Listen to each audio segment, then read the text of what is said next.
Category wise vacancy दिखाया गया। जैसे पिछड़े वर्ग की महिलाओं के लिए 28 सीट है, पिछड़ा वर्ग बीसी के लिए 112 सीट है, अत्यंत पिछड़ा वर्ग 168 सीट है, एससी एसटी के लिए यहाँ पे सीटों को दिखाया गया और ईडब्ल्यूएस के लिए 93 सीटों को दिखाया गया है। महिलाओं के लिए जो सीट रिजर्व किया गया 319 वो भी यहाँ पे दिखाया गया किस कैटेगरी में कितने पदों को। महिलाओं के लिए 35% का जो है क्षैतिज आरक्षण है, तो महिलाओं के लिए काफी बढ़िया है। इसके अलावा जो स्वतंत्रता सेनानी के पोता पोती नतनी है उनके लिए यहाँ पे 2% सीट यानी 19 पदों पे यहाँ पे रिजर्वेशन है। इसके अलावा जो दिव्यांग कैंडिडेट्स है उनके लिए भी यहाँ पे अलग अलग दिव्यांग के अनुसार यहाँ पे वैकेंसी को रिजर्व किया गया, किसी में 9 किसी में 10 ऐसे वैकेंसी को दिखाया गया है। इसका जो सैलरी स्तर है वो आप देख सकते हैं, वेतन स्तर 5 है जो कि 29,200 बेसिक पे सैलरी है। बेसिक पे का मतलब इसमें अभी जो है काफी सारे अलाउंसेंस ऐड होंगे, डीए पीए तमाम तरह तरह की चीजें इसमें ऐड होंगे। तो इन हैंड स्टार्टिंग सैलरी की बात करें तो 50,000 से लेकर 60,000 के बीच इन हैंड स्टार्टिंग सैलरी आपको यहाँ पे देखने को मिल जाएगा। तो ये आपकी बेसिक पे के अनुसार मैं बता रहा हूं, इसमें अलाउंसेंस ऐड होते हैं 54% या 52% ऐसे ऐड होता है। तो ये स्टार्टिंग सैलरी इन हैंड होती है, बाकी हर साल सैलरी वृद्धि इंक्रीमेंट लगता ही है, आप सबको पता है। फॉर्म भरने के लिए सिर्फ आपको स्नातक होना चाहिए, किसी भी विषय से आपने स्नातक उत्तीर्ण किया हुआ यानी ग्रेजुएशन डिग्री आपके पास है किसी भी विषय से, तो आप फॉर्म को भर सकते हैं। उम्र सीमा न्यूनतम आपने 21 वर्ष कंप्लीट कर लिया है 1 अगस्त 2025 को, तो आप फॉर्म को भरेंगे। अधिकतम जनरल पुरुष के लिए 37 वर्ष और पिछड़ा वर्ग अत्यंत पिछड़ा वर्ग महिला पुरुष के लिए एवं अनारक्षित महिला के लिए 40 वर्ष, एससी एसटी महिला पुरुष के लिए 42 वर्ष की उम्र सीमा यहाँ पे रखी गई है। एक चीज यहाँ लिखा गया कि बिहार सरकार के जो सरकारी सेवक हैं उनको जो है सेवा में आने के उपरांत उनकी पूरी सेवा अवधि में बिहार लोक सेवा आयोग द्वारा आयोजित प्रतियोगिता परीक्षाओं में सम्मिलित होने का जो है परीक्षा में बैठने का अधिकतम कुल 5 अवसर ही यहाँ पे अनुमान यहाँ पे रहते हैं। तो जो भी पहले से मान लीजिए कहीं ना कहीं कार्यरत है बिहार सरकार के अंडर में तो उनको 5 बार ही बीपीएससी यहाँ पे देता है कि आप 5 बार से अधिक अटेम्प्ट नहीं दे सकते, ये ध्यान रखिएगा। अब चयन प्रक्रिया जो कि बहुत ही सिंपल है, ये ध्यान रखिएगा चयन प्रक्रिया के बारे में जो कि बहुत ही सिंपल है। यहाँ पढ़ेंगे मैं आपको सारी इंफॉर्मेशन क्लियर होती चली जाएगी। अगर आप ये पीडीएफ नोटिफिकेशन डाउनलोड करना चाहते हैं तो मैंने लिंक आपको डिस्क्रिप्शन बॉक्स में प्रोवाइड कर दिया। यहाँ सबसे ऊपर में हाईलाइट करके लिखा गया है इसमें साक्षात्कार नहीं लिया जाएगा, मतलब इंटरव्यू यहाँ पे नहीं लिया जाएगा। लिखित परीक्षा वस्तुनिष्ठ का आयोजन किया जाएगा, यानी एक आपको जो है एग्जाम देना होगा objective type written exam.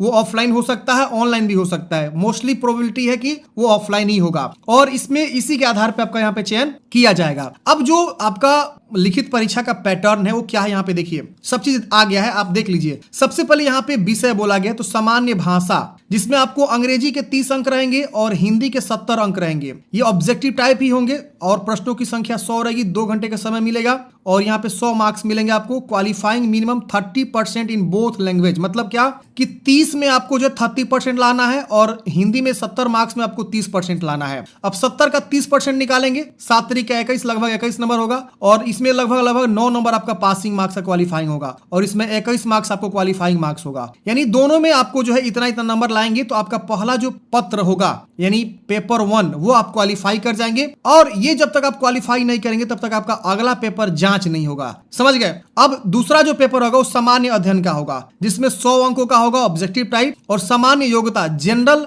Aptitude. अब जनरल एप्टीट्यूड में हर एक चीज आ जाता है जिसमें मैथ रीजनिंग भी सब चीज आ जाएगा। ये भी आपका 100 अंकों का होगा, 2 घंटे का समय मिलेगा और देख रहे पे 100 अंक यहाँ पर रहेंगे, प्रश्नों की संख्या भी 100 रहेगी। तो ये आपका पेपर है, 3 पेपर एक ही दिन एग्जाम होगा और आपका यहाँ पे इसी के आधार पे चयन आपका किया जाएगा, बस इसके अलावा कुछ नहीं। और यहाँ पे जो है गलत उत्तर के लिए 1/3 अंक यहाँ पे रहेंगे निगेटिव मार्किंग भी यहाँ पे रहने वाला है। सामान्य भाषा में अंग्रेजी और हिंदी के पत्र जो है क्वालिफाइंग होंगे, मतलब इससे मेरिट का कोई लेना देना नहीं है, सिर्फ ये क्वालिफाइंग टाइप के होंगे जिसमें प्रत्येक में 30% अंक प्राप्त करना अनिवार्य है। यानी अंग्रेजी में जो आपका पूछा जा रहा है वो 30 अंक पूछा जा रहा है, यानी उसमें 9 अंक ला देंगे तो आप पास हो जाएंगे और हिंदी में 70 पूछा जा रहा है तो 21 नंबर ला देंगे जो कि 30% होता है, 70 का 30% 21 नंबर होगा तो वो आप यहाँ पे पास हो जाएंगे। और उसके बाद बोला गया है कि अर्थात सामान्य अंग्रेजी हिंदी में अलग अलग न्यूनतम अंक प्राप्त करने पर ही अन्य पत्रों का मूल्यांकन यहाँ पे किया जाएगा। और सामान्य अंग्रेजी और सामान्य हिंदी के पत्र न्यूनतम प्राप्त नहीं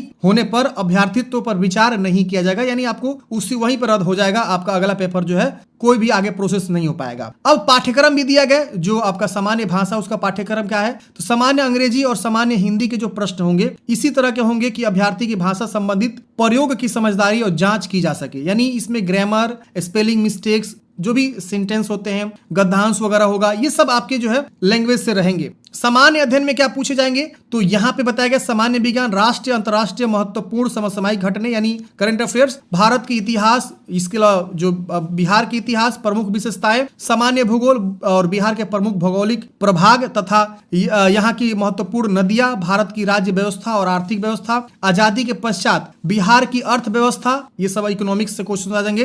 प्रमुख परिवर्तन उसके रहेंगे, भारत का राष्ट्रीय आंदोलन और इसमें बिहार का योगदान क्या रहा है, जो भी राष्ट्रीय आंदोलन हुए थे। तो ये सब क्वेश्चंस आपके सामान्य अध्ययन में आएंगे। सामान्य योग्यता में देखिए आपका जो है, जो कि मैंने बताया सारा चीज आ जाएगा, जिसमें गणित सब चीज आ जाएगा। यहाँ पे लाभ हानि दिख रहा है ना, तो ये भी आपको यहाँ पे प्रश्न रहेंगे।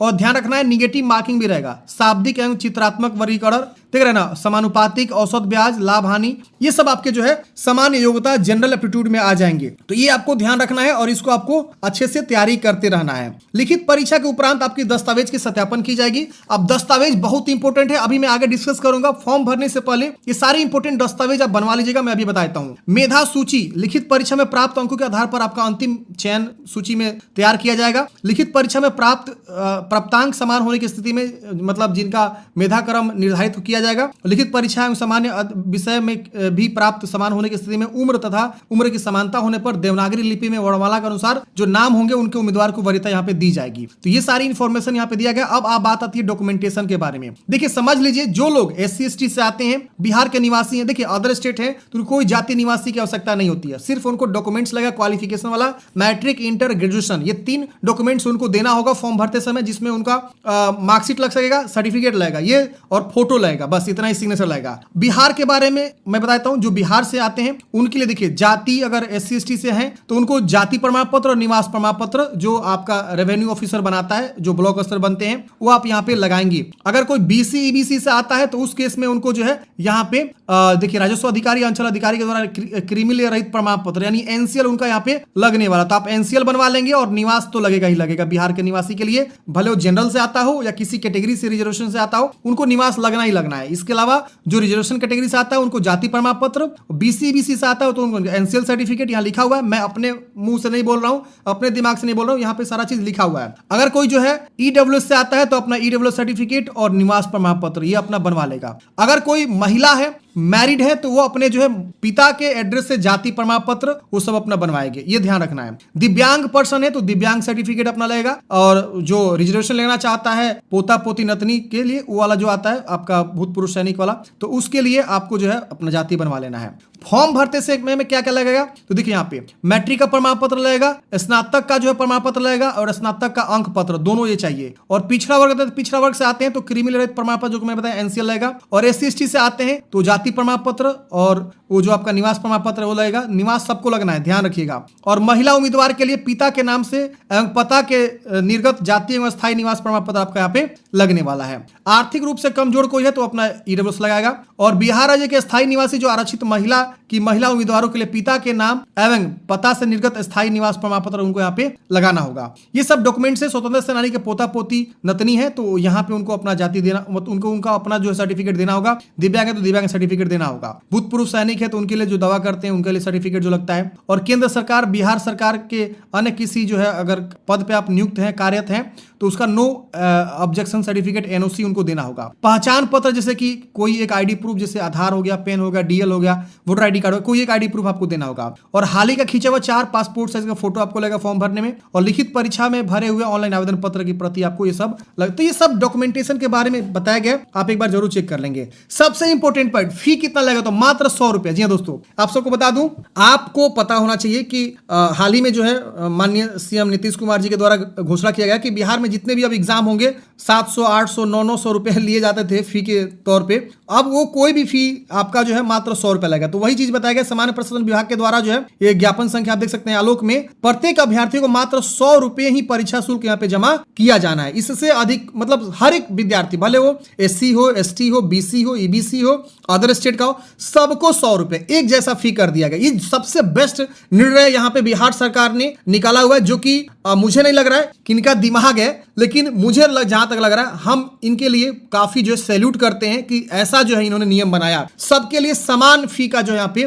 प्रारूप यहाँ पे दे दिया है, ठीक है ना। तो ये ध्यान रखना है आपको जो है यहाँ पे मात्र 100 रुपया ही यहाँ पे आवेदन शुल्क लगेगा। और जो लोग आधार संख्या नहीं देते हैं फॉर्म भरते समय, ये बीपीएससी का अपना नियम है जो कि पिछली बार भी लगाया था, जो टीचर की बहाली हुई थी उसमें भी लगाया था। तो अगर कोई आधार कार्ड नहीं देता है तो उनको बायोमेट्रिक फी के रूप में 200 रुपया एक्स्ट्रा यहाँ पे चार्ज किया जाएगा। तो ये ध्यान रखिएगा, जब भी फॉर्म भरिए आधार कार्ड जरूर दे दीजिएगा। फॉर्म